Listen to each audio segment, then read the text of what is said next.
মাজার, এত মানুষের কবর আপনি পড়লেন, দেখলেন, এত কিছু আপনার আখিরাত মনে করাইতে পারলো না? এত কিছু আপনার কবর মনে করাইতে পারলো না? আহা, আপনি তো বড় পাষাণ, আপনি তো বড় শক্ত মানুষ। আল্লাহ মাফ করবেন। কামাই যদ্দুর, অন্যের বদনাম করে হারাই ফেলে তদ্দুর। আমরা নিজে কামাই যদ্দুর, অন্যের গীবত করে তার চাইতে হারাই ফেলে আমরা তার চাইতেও বেশি। যেই কবরের কথা সারা জীবন শুনেছি কান দিয়ে, যেই কবরকে আমি উপর থেকে দেখেছি, ভিতরে দেখার সুযোগ হয় নাই, আজকে আমার সেই চিরবাস্তব সামনে চলে আসলো। তাহলে দেখেন, আপনার জায়গায় আপনাকে কবর দিচ্ছে না, আপনারা আছে কি? ওরে আল্লাহর বান্দা, সজাগ হও। আমাদের জন্য, প্রত্যেকটি মানুষের জন্য আল্লাহ এবং নবী ছাড়া আর কেউ নাই, কেউ নাই, কেউ নাই, কেউ নাই, কেউ নাই, কেউ নাই। কে আপন কে পর মইরা তো দেখেন একবার।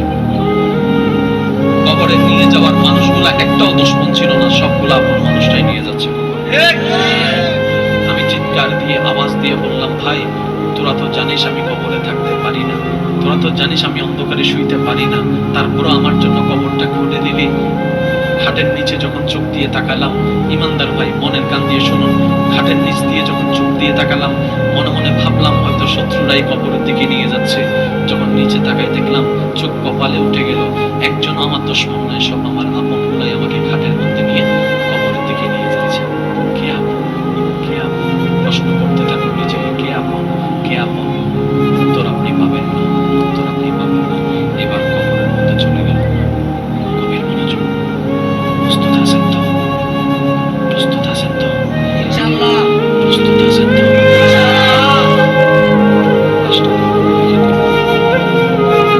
আস্তে আস্তে চাপা পড়ছে। পাশের কিছুটা ভালো হচ্ছে। বাবার লাশটা সন্তান হচ্ছে। এই লাশটা নিজের হাতে রাখা মানে প্রমাণ করে দিচ্ছে আজকে থেকে তুমি আলাদা, আমি আলাদা। নিজের হাতে রাখা মানে সব কথা মুখে বলতে হয় না। আমি ওকে বললাম যে চলে যাও, এটা একটা কথা। আমি যদি মুখে কিছু না বলি, টাকা দেওয়া মানিও কি? কথা বলে না ভাই, আমি তো মুখে কিছু বলি নাই, টাকা না দিছি, এটার মানেও কি?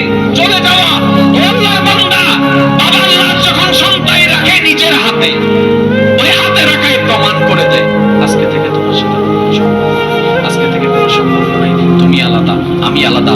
স্ত্রীকে স্বামী রাখার পরে বলে যে তুমি আলাদা, আমি আলাদা। মাকে সন্তান রাখার পরে বলে যে তুমি আলাদা, আমি আলাদা। এবার আপনি কবরের জগতে যাওয়ার পরে দেখতে পেলেন আস্তে আস্তে হালকা হালকা আলো পাশের ফাঁক দিয়ে ঢুকতেছে কবরের ভিতরে। কিছুক্ষণ পরে অনুভব করলেন কি যেন উপর থেকে ফেলা হচ্ছে। আপনি বুঝতে পেরেছেন মাটি ফেলা হচ্ছে, মাটি ফেলা হচ্ছে, মাটি ফেলা হচ্ছে, মাটি ফেলা হচ্ছে। যতই মাটি ভরপুর হচ্ছে, ততই হালকা হালকা আলোগুলা অন্ধকারে রূপ নিচ্ছে। একটু পরে অনুভব করলেন সমস্ত অন্ধকার কবর আপনার জন্য অন্ধকার হয়ে গেল। এবার আপনি ভাবতে লাগলেন যে কবরের কথা সারা জীবন শুনেছি কান দিয়ে, যে কবরকে আমি উপর থেকে দেখেছি, ভিতরে দেখার সুযোগ হয় নাই, আজকে আমার সেই চিরবাস্তব সামনে চলে আসলো। কবর আমার সামনে